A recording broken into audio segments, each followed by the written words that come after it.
High, আমি মৌ। আবারও চলে এলাম নতুন আরেকটা ভিডিও নিয়ে। তোমরা কেমন আছো?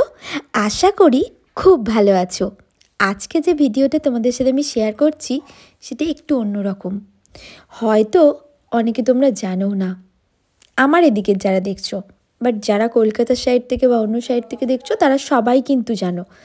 আজকে চলে গেছিলাম ইন্টারন্যাশনাল ট্রেড ফেয়ার।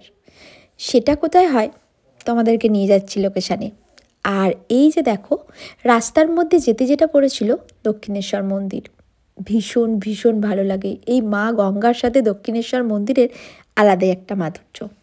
ও বাবা, কথা বলতে বলতে তো চলেই এলাম ট্রেড ফেয়ারে। দেখো, লোকেশন কিন্তু সেই আগের লোকেশানটাই। কোথায় বলো তো? ভুলে গেছো? হ্যাঁ, বুঝতে পেরেছি, ভুলে তো যাবেই।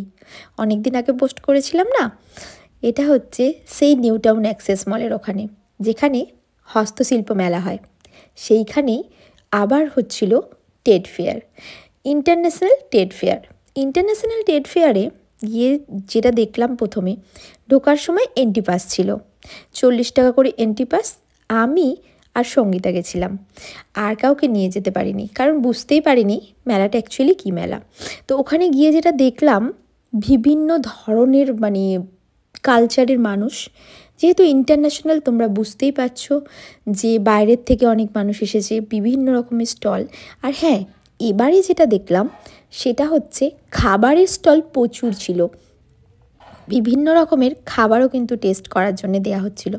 টেস্টও করেছি, কিন্তু ওই যে এত দাম যে আমি কিনে উঠতে পারিনি। আর তার থেকেও বড় কথা হচ্ছে, আমার সুইটসের আইটেমগুলো খুব পছন্দ হয়েছিল। আর তোমাদেরকে কি বলবো, সুইটস তো আমার বাড়িতে সেইভাবে অ্যালাউ নেই, কারণ আমার বাবার সুগার। তো সেই জন্য সুইটস আনলে বাপিরও একটু খেতে ইচ্ছা করবে, তাই আমি অল্প করে চেয়েছিলাম, কিন্তু ওদের কাছে অল্প কোনো বিক্রি নেই। কি আর করা যাবে। যাই হোক, পুরোটা ঘোরার পর এই যে লাইটের কালেকশন আমার ভীষণ পছন্দ হয়েছিল। আমি কিন্তু 2টো লাইট নিয়ে এসেছি। এত ভালো, আমি কিন্তু এত বেশি ওখানে দাম, কিন্তু বার্গেনিং করে এই লাইটগুলো আমি নিয়েছিলাম। আমার ভীষণ পছন্দ হয়েছে লাইটগুলো, কালেকশনও খুব ইউনিক।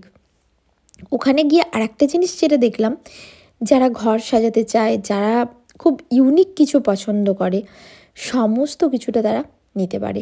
ভীষণই ইউনিক। আর প্রত্যেকটা স্টল কিন্তু আমাদের ইন্ডিয়ার মধ্যে খুব কম ছিল, বাইরেকার বেশি ছিল।